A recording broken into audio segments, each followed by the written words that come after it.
دمعة تتلوها أخرى دمعة تتلوها أخرى من هموم كالستور من هموم كالستور كم لنا أمجاد عز كم لنا أمجاد.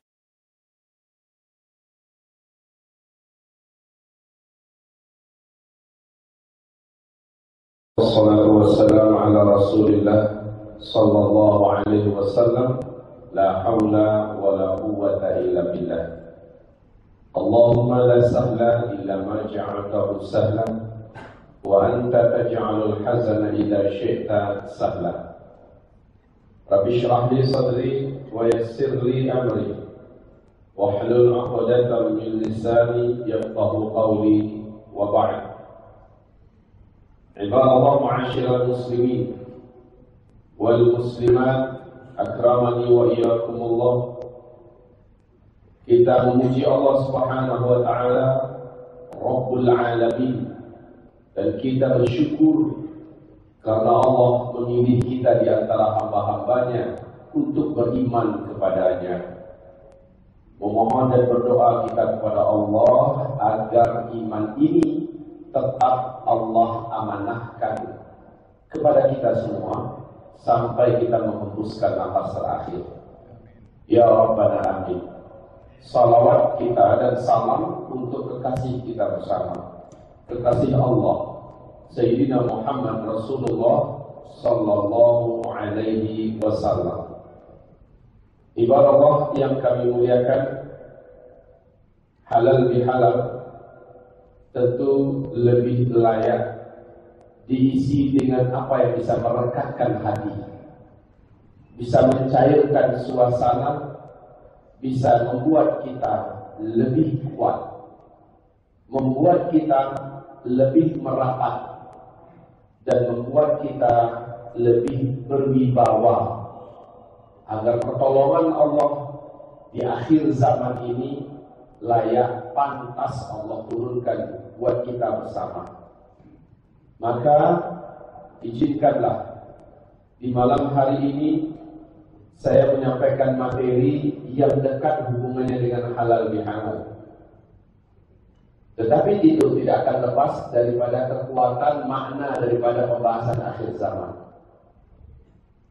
Bapak, hamba-hamba Allah, ibu-ibu sekalian, hari ini apa yang kami gambarkan tahun 2016, kita benar-benar hampir merasakan secara utuh bahwa tekanan yang dialami oleh umat Nabi Muhammad pada tahun 2017 ini benar-benar sangat-sangat terasa. Intimidasi, kezaliman makin menjadi-jadi, dan pecundangnya, mangsanya adalah umat mayoritas, umat Nabi Muhammad di Indonesia ini.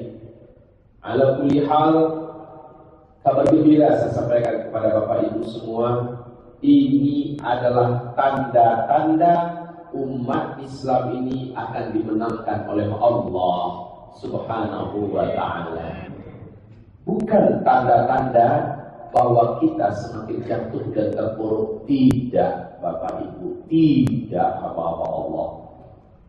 Justru semakin hebat umat ini dizalim, semakin hebat umat ini dijadikan bulan-bulanan, Islam diserang, diperangi, tanda makin dekat pertolongan Allah untuk kita. Ibadah Allah yang kami muliakan, tentu saja syaratnya umat Nabi Muhammad wajib mengedepankan satu, merapat seluruhnya kepada Al-Quran dan Sunnah. Dua, yang pertama tadi merapat secara fanatik kepada Al-Quran dan Sunnah. Yang kedua, umat Nabi Muhammad sallallahu alaihi wasallam menjadikan para ulama warathatul anbiya sebagai imam paling di depan. Ketiga, umat ini wajib membuang segala macam bentuk pertikaian dan khilafiyah, tidak membesar-besarkan masalah yang bukan usul, kemudian mereka lebih mengutamakan ukhuwah dan persatuan. Bukankah kita sudah merasakan ketika 212 bagaimana Allah turunkan pertolongan, bagaimana Allah pada akhirnya menangkan umat ini di sela-sela kecilnya kemungkinan kita akan mampu menjadi pemenang. Untuk tahap awal Allah telah tunjukkan al-wihdah quwwah, al-wihdah nusrah, al-wihdah rahmah.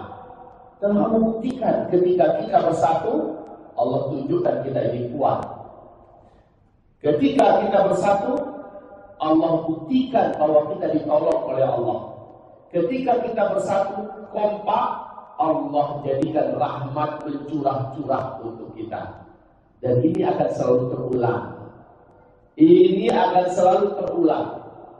Setiap kali kita bersatu merapat, setiap kali kita memadu, setiap kali kita mengiktilaful qulub, setiap kali Allah akan memperkuat kekuatan umat ini.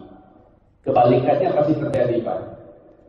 Apabila terjadi pecah hati, apabila terjadi pertikaian, permusuhan dan diperuncing dengan perdebatan, Allah akan tinggalkan umat ini dan kita akan menjadi lemah.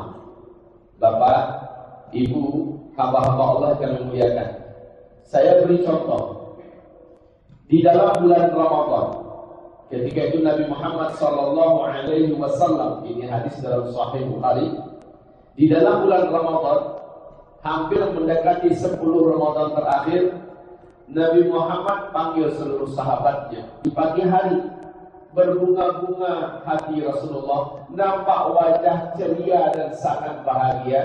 Kumpul, kumpul. Dipanggil semuanya, kumpul. Apa kata Rasulullah SAW?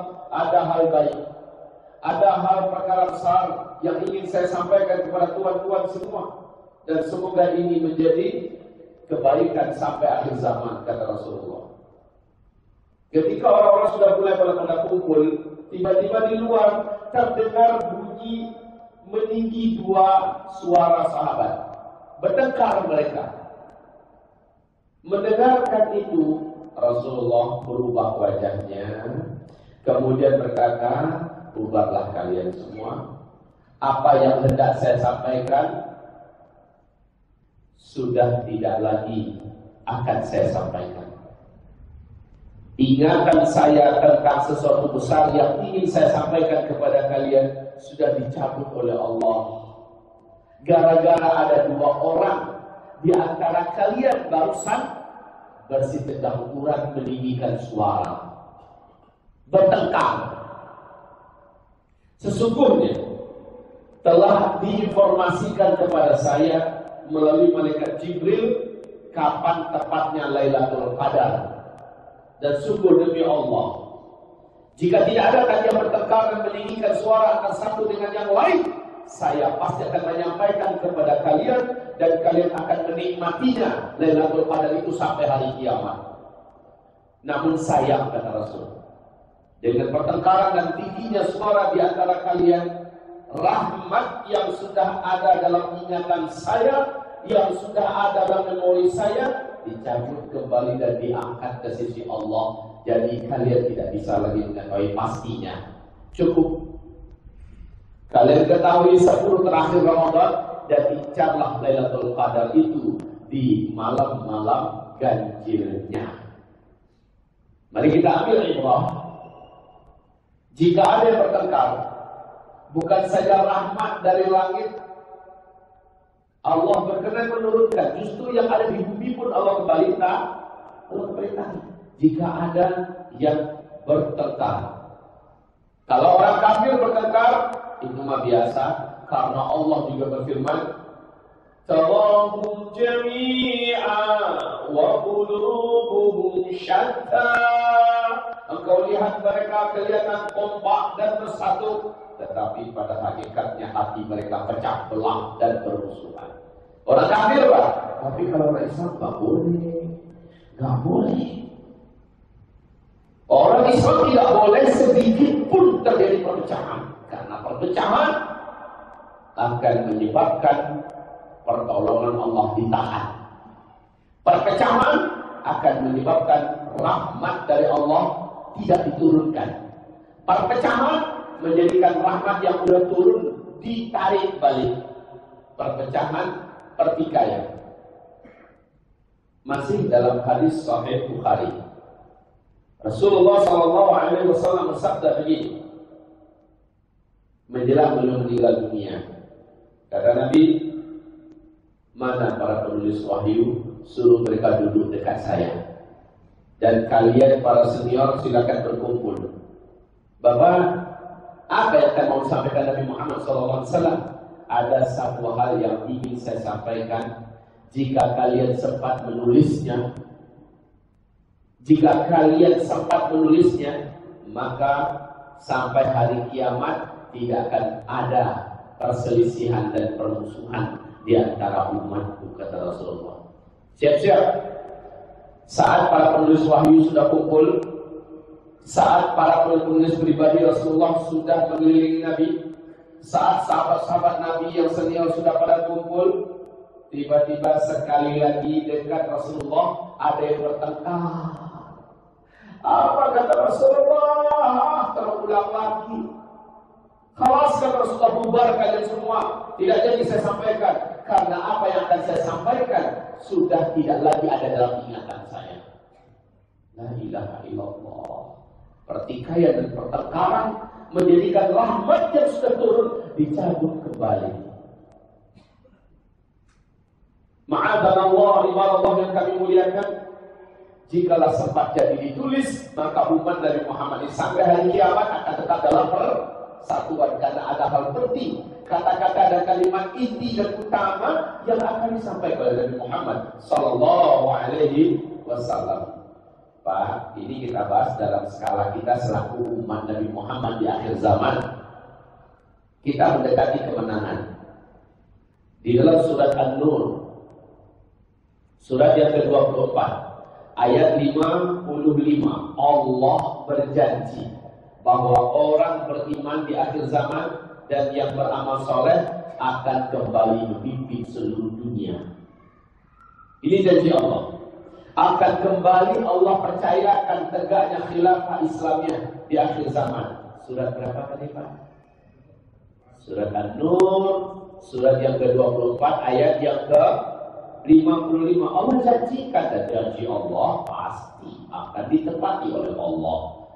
Di dalam hadis sahih Imam Ahmad, Rasul pun mengatakan, fase terakhir nanti di muka bumi, umatku akan kembali menguasai seluruh dunia. Syariat Allah akan kembali memimpin dan dijalankan di seluruh muka bumi. Orang Islam ya'lu wa la yu'la alaih. Sepanjang ufuk timur dan ufuk barat, Islam akan kembali memimpin dunia. Tapi ini akan tertunda selagi umat ini masih mau bercerai, berai, bertengkar, berselisih, dan bersetegang mulut. Saya contohkan hal yang mikro. Dan ini bisa terjadi dalam rumah tangga, bisa terjadi dalam sebuah kelurahan. Kalau kita di sini, ini kelurahan atau skalanya kecamatan, kelurahan, ya, RW ya. Ya, baik kaum muslim, bisa nggak terjadi? Bisa. Apanya? Pertikaian. Mari kita lihat hasilnya. Suatu ketika Abdullah bin Abbas radhiyallahu anhu sedang memberikan kajian kepada murid-muridnya di Madinah Al-Munawwarah, di salah satu masjid besar di Madinah Al-Munawwarah. Sedang asik-asiknya beliau menyampaikan kajian, tiba-tiba masuk seorang lelaki muda, gabung ke dalam majelis ilmu itu. Sebaik laki-laki tersebut masuk, Pak, Abdullah bin Abbas langsung diam. Beliau tidak melanjutkan sepatah kata pun dari apa yang tadi lancar dia sampaikan. Masuknya laki-laki itu Abdullah bin Abbas dia. Orang-orang sudah mulai pada berbisik-bisik sebagai melirik-lirik ke arah laki-laki itu. Sejak dia masuk, tiba-tiba sang guru besar tiba-tiba menjadi diam. Keheningan itu dipecahkan dalam Abdullah bin Abbas. Beliau berkata, tuan-tuan sekalian minta maaf, pengajian terpaksa tidak bisa saya lanjutkan. Selama di dalam majelis ini ada satu orang yang karena keberadaannya di tengah-tengah kita semua, Allah menahan rahmat dari langit gara-gara dia, sampai dia tidak ada di tengah-tengah kita, sampai dia meninggalkan majelis kita. Waduh, Insya Allah, menohok sekali pernyataan ini, betul tidak? Dan laki-laki tersebut nyadar yang dimaksud oleh sang guru yang mulia ini adalah dirinya. Berkecamuk perasaan di dalam. Mau kesel gimana, mau marah gimana, mau kecewa gimana, malu juga ada, semuanya bercampur padahal dia ingin ikut gabung dalam majelis ilmu. Tapi ini pernyataan yang disampaikan oleh sang guru yang mulia Abdullah bin Abbas radhiyallahu anhu. Dan dia tahu diri, dia mundur, berinsut-insut keluar, ya, dan meninggalkan majelis. Belum beberapa langkah dia meninggalkan masjid, terdengar olehnya sang guru Abdullah bin Abbas radhiyallahu anhu kembali melanjutkan kajian. Memang benar dia. Tahukah Bapak Ibu apa kesalahan laki-laki ini sehingga Abdullah bin Abbas menghentikan ceramah dan bahkan hampir saja menyuruh bubar semuanya? Gara-gara adanya orang itu di tengah-tengah semuanya. Hati-hati nih Pak. Ternyata laki-laki ini sudah terkenal satu kota Madinah. Dia memutuskan hubungan tali silaturahim dengan bibinya. Nggak bertemu sapa dengan saudara seimannya yang juga keluarganya, bibinya. Ini penyebabnya kaum muslimin. Hati-hati. Apakah ada di antara kita tidak bertemu sapa dengan mertua kita, dengan sepupu kita, dengan ipar kita padahal dia muslim? Atau dengan sesama jamaah masjid yang sama-sama muslim? Apakah ada di antara kita bertengkar antar sesama kelurahan, antar tetangga, antar RW, atau antar sesama masjid? Ingat ini baik-baik. Ini menjadikan rahmat Allah Subhanahu wa taala taruhannya. Laki-laki ini langsung menuju ke rumah bibinya. Dan dia ketok pintu rumah, tok. Assalamualaikum warahmatullahi wabarakatuh. Bibi, assalamualaikum warahmatullahi wabarakatuh. Bibi, tok. Diketok-ketok rumah, assalamualaikum. Akhirnya menyambutlah seorang wanita tua dari dalam rumah. Waalaikumsalam warahmatullahi wabarakatuh. Siapa? Bi, saya Bi. Fulan bin Fulan, ponakan bibi. Dibuka pintu. Oh kamu? Iya Bibi, boleh saya masuk? Bibi melihatkan wajah yang senang. Silakan masuk nak. Silakan duduk Pak. Aneh si bibi ini. Si ponakan yang biasanya terkenal keras kepala, ponakan yang memutuskan hubungan dan tidak mau bicara dengannya, sekarang datang dengan suara yang lembut, minta izin masuk lagi. Senanglah hati, bibi, silakan Pak, duduklah. Maka si ponakan langsung tidak babibu, tidak panjang-panjang, minta maaf pada bibinya ini. Bibi, maafkan saya ya. Bibi, ikhlas, maafkan saya ya.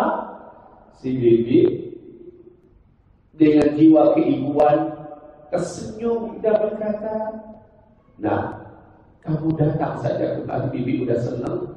Insya Allah bibi pasti maafkan kamu. Ikhlas ya bibi, seutuhnya bibi maafkan saya. Iya. Alhamdulillah bibi, saya janji saya tidak akan ulangi seumur hidup. Tidak pada bibi, tidak pada saudara-saudara seiman saya yang mana pun saja. Bibi, si bibi bertanya, bibi senang nggak? Tapi bibi pengen tahu apa yang menjadikan kamu tiba-tiba berubah seperti ini. Dia ceritakan kisah yang baru saja dialaminya barusan di masjid bersama sang guru umat Abdullah bin Abbas radhiyallahu anhu.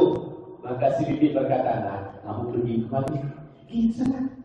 Tanyakan sama guru kita Abdullah bin Abbas, apa-apa saja yang akan terjadi pada orang yang memutuskan tali silaturahim, apa-apa saja yang akan ditimpakan oleh Allah kepada orang yang tidak bertegur sapa, kepada orang-orang yang bertakar sesama saudara seiman." Pada guru kita, nah, apa-apa saja akan Allah timpakan kepadanya. Siap, Bi.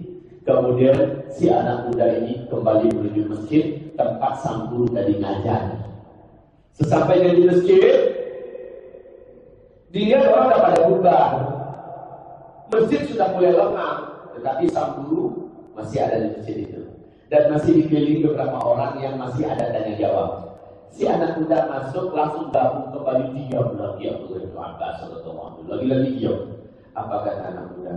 Tuan guru yang mulia, saya sadar saya yang Tuan guru maksud tadi kan, dan saya sudah berubah. Tuan guru, saya baru saja di rumah bibi saya sudah minta maaf kepadanya, bla bla bla bla bla bla bla bla bla. Dia cerita, Tuan guru, sekarang bibi saya yang menyuruh saya datang kemari, ingin menambah ilmu dari engkau. Ada hal yang ingin kami tanyakan. Mendengar pengakuan sang anak muda ini, wajah Abdullah bin Abbas cerah langsung saat itu juga.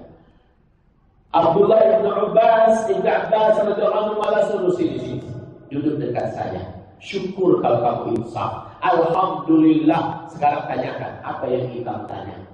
Maka ditanya sesuai dengan pesanan sang bibi. Tuan guru, bibi saya tinggalkan pesan agar ditanyakan kepada Tuhan. Apa sajakah yang akan Allah timpakan kepada orang yang tetap bertahan bersikeras kepala mempertahankan keegoannya sehingga dia terus bertengkar, tidak bertegur sapa, putus dari silaturahim sesama orang yang beriman. Apa saja yang akan ditimpakan oleh Allah kepadanya? Maka menjawablah Abdullah bin Abbas, ada 3. Renungkan ini baik-baik, wahai Allah mulia. Ada 3 hal yang akan Allah timpakan kepada orang yang mempertahankan keegoannya dan tetap bertengkar sesama saudara muslim, tetap tidak mau bertegur sapa, tetap meninggikan suara. Ada 3 hal. Yang pertama, seperti yang kau tahu, silaturahim diambil dari nama Allah, Ar-Rahim. Ar-Rahim. Silaturahim diambil dari nama Allah, Ar-Rahim.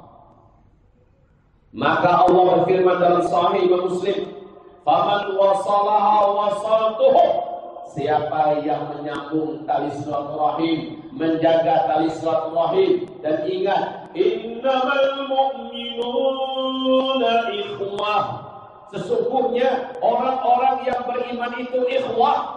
Ikhwah itu kaum muslimin adalah persaudaraan yang langsung Allah sendiri yang mempersaudarakannya. Dan persaudaraan itu disebut dengan nama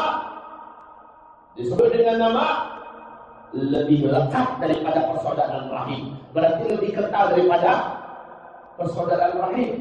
Persaudaraan darah karena satu rahim lebih lekat daripada itu. Sementara Allah mengumumkan, aku mengambil nama silaturahim dari namaku, maka siapa yang menyambungkan tali persaudaraan, wasaltu, aku akan menyambungkan rahmatku untuk orang itu. Aku akan sambungkan rahmatku, dia terus dan berhak mendapatkan rahmatku. Rahmat Allah ini bermacam-macam, tuan-tuan. Aku sambungkan terus kepadanya selama dia masih terus menjaga tali silaturahim. Faman qata'a qatartuhu. Siapa yang memutuskan tali persaudaraan Islamnya, tali persaudaraan rahimnya, aku putuskan tali kasih sayangku, tali rahmatku darinya. Kalau dia putus gimana, Pak? Maknanya orang ini tidak lagi dalam hubungan dengan Allah. Walaupun dia coba hubungi Allah, nggak ada, nggak connect. Kenapa? Allah udah putuskan. Bahaya, Pak. Makanya terjadilah resiko kedua. Orang yang putus tali silaturahim, orang yang bertengkar padanya sesama muslim, sesama seiman, hanya gara-gara beda masjid, hanya gara-gara beda mazhab, hanya gara-gara beda guru, lalu dia bertengkar dan tidak bertegur sapa. Maka orang ini yang kedua, amalannya tidak ada satu pun yang naik dari langit dunia. Ketahan semua di sana. Jika lebih dari 3 hari, 3 malam, numpuk di langit dunia semua. Umrohnya, iktikafnya, saum Ramadannya, hajinya, bangun masjidnya, infak wakaf sedekahnya, tahajudnya, salat 5 waktunya, semua kebaikan numpuk di langit dunia. Nggak nyampe ke Allah Subhanahu wa Ta'ala. Dan Allah tahu dia sudah beramal ini, dia sudah beramal itu, tetapi nggak nyampe kepada Allah dalam makna Allah belum terima. Sampai kapan? Sampai yang bersangkutan kembali memperbaiki hubungannya dengan hamba Allah yang beriman lainnya, yang dia masih jin, yang dia masih menganggap musuh dan seterusnya. Hidayah ya ibadah, hati-hati dan waspadalah oleh Allah. Kita anggap ini masalah sepele. Lalu terjadi pertikaian dan permusuhan hanya gara-gara perbedaan guru, perbedaan mazhab, perbedaan kelompok, perbedaan organisasi, apalagi perbedaan partai. Ma'azallah. Tidak pantas kaum muslimin. Dan itu kita pelihara. Kita lah yang lebih baik, kamilah yang lebih soleh, kamilah yang lebih benar, kamilah calon penghuni surga, yang lain neraka. Lah, ya kayak gini Pak. Kita lanjut. Amalnya tertahan. Lah nanti di akhirat. Ya Allah, dulu hamba beramal soleh ini, dulu hamba haji, dulu hamba bangun masjid, dulu hamba di dunia, dulu hamba. Mana ya Allah? Kok gak tertulis di catatan amal hamba? Ya Allah menjawab hambaku. Aku tahu engkau melakukan semuanya. Tetapi engkau juga sudah tahu. Selama engkau masih putus persaudaraan dengan saudara seiman, selama itu amalmu tertahan di langit dunia dan tidak ada yang sampai kepadaku sampai engkau memperbaikinya. Dan engkau mempertahankan egomu kan? Engkau mempertahankan egomu kan? Engkau tetap tidak mau bertemu sama dengannya. Padahal sudah datang dai dari hambaku, sudah datang ulama menyampaikan dari hambaku kepadamu. Zulkifli Muhammad Ali malam ini menyampaikan, jika ada di antara kita masih tetap mempertahankan keegoan kita, sehingga kita tidak berbicara, tidak mau bertemu sapa dengan saudara seiman kita, apalagi dia keluarga kita, mertua kita, sepupu kita, ipar kita, saudara laki-laki kita, saudara perempuan kita, mak kita, bapak kita, dan sebagainya. Seandainya sampai malam ini setelah dengarkan kajian ini masih dipertahankan, Allah nanti akan menyampaikan kepada hamba, kau sudah dengarkan? Tegas Zulkifli Muhammad Ali menyampaikan, tapi engkau masih tetap mempertahankan ego, maka amalan itu tetap tidak ada yang sampai ke tanah. Tidak akan tertahan di langit dunia semuanya. Apa Bapak? Apa Ibu tega? Amalnya yang jadi pertaruhan hanya gara-gara mempertahankan keegoan. Ustaz, yang benar saya, yang salah dia. Saya bertanya pada Bapak Ibu, bunyi telapak tangan bisa kedengaran nggak kalau dia bertepuk sendirian? Nah, tidak, pasti ada yang menanti. Sehingga ketika dipukul, kedengaran gara-gara ada yang menunggu, kan begitu kan? Kalau tidak ada yang menunggu, tidak akan ada bunyi Pak. Maksudnya apa? Putusnya tali silaturahmi itu tidak akan terwujud kalau disambut oleh kita. Anggaplah dia salah, lalu kita sambut. Terserah ente. Kalau ente mau tidak teguran dengan saya juga bisa. Terserah kamu. Kalau kamu tidak mau baik-baikan dengan saya juga bisa. Tapi kalau kamu pengen baik, saya juga bisa. Isya kita masuk sampai jam berapa? Tolong diingatkan saya. Kaum muslimin, laisa wasil bil mukafi, walakin al wasil man wasala rahimah mimman qata'ahu. Bukanlah disebut orang yang menyambung tali silaturahim dengan dia cara melakukan penyeimbangan. Saya terserah dia. Kalau dia pengen baikan, saya akan baikin dia. Kalau dia tegur saya akan tegur dia. Kalau dia kunjungi saya akan balas kunjungi dia. Kalau dia kasih saya hadiah, saya akan kasih dia hadiah. Saya akan siap mengimbangi dia. Bukan itu kata Nabi. Bukan itu orang yang menyambung tali silaturahim. Tetapi orang yang menyambung tali silaturahim adalah orang yang manwasala rahimah. Orang yang menyambungkan tali silaturahim dari orang yang memutuskannya. Nah, siapa yang memutusin? Anggaplah sekali lagi kita yang benar, dia yang salah. lalu dia akan tertutup kita. Harusnya apa yang kita lakukan Pak menurut konsep hadis ini? Kita yang tegur dia, kita ucapkan salam. Ustaz, bagaimana kalau kita sudah tegur, kita sudah ucapkan salam, dia malah buang muka? Assalamualaikum. Di mana tuh Pak Ustaz? Sakitnya tuh di sini Pak Ustaz. Dicuekin, dia mau ludah. Konsepnya biarin aja.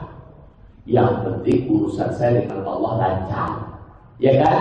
Yang penting amalan saya dengan Allah lancar. Asal ketemu Assalamualaikum warahmatullahi wabarakatuh. Hah? Kalau perlu julurkan tangan. Mau dia sambut, enggak dia sambut, terserah. Harga diri kita bukan karena dia tidak menyambut tangan kita, menjawab salam kita, bukan itu harga diri kita. Harga diri kita adalah kita disambut oleh Allah. Itu yang harga diri kita. Kita disambut oleh Allah. Dibandingkan orang yang ditolak oleh Allah, mana ada harga dia sebenarnya. Yang berharga itulah yang kita disambut oleh Allah Subhanahu wa ta'ala. Asal anak kita mendekat ke rumahnya, diusirnya anak kita Pak. Tapi giliran anak dia datang ke rumah kita, kita sambut, kita kasih buah-buahan, diajak minum, diajak makan, bahkan kita kasih belanja. Berbeda. Dia kasarin anak kita, dia kasarin keluarga kita, dan kita membalas yang kebalikan dari itu. Itu kan yang menyambung tali silaturahim. Nah. Urusan kita dengan Allah selesai. Urusan dia yang masih ada dengan Allah. Gitu loh Pak. Jadi memang secara teorinya gampang diucapkan, tapi berat untuk direalisasikan. Saya tahu ini berat untuk direalisasikan. Ketika orang buang muka, ketika orang meludah saat kita menyapanya, yang langsung luka itu di sini kan. Emang dulu aja yang berani begitu. Ini juga bisa. Kalau begitu Pak, maunya kita balas. Asal dia datang, lalu saling buang muka. Kalau terjadi pembicaraan, saling memohon, saling melukai hati yang lain. Ini untungnya siapa yang diuntungkan? Syaitan. Yes, kata syaitan. Teruskan. Rasa kebencian ditumbuhkan. Bagaimana sikap saudara kita yang tidak mengenakan itu direkam oleh syaitan, ditimbulkan dan didatangkan ke dalam memori kita sehingga teringat terus bagaimana dia buang muka. Bukankah Rasulullah yang mengajarkan? Tetangganya orang Yahudi. Rasulullah datang ke masjid, lewat muka rumah tetangga. Langganan apa Nabi dari orang Yahudi itu Pak? Apa langganannya? Asal Nabi lewat, ya kan? Kayaknya sengaja ditunggu oleh orang Yahudi ini. Asal lewat Nabi Muhammad, ya, asal Nabi lewat, langganan Pak. Lama-kelamaan Nabi Muhammad SAW beberapa kali lewat, kok nggak muncul si Yahudi? Pintu tertutup, jendela rapat.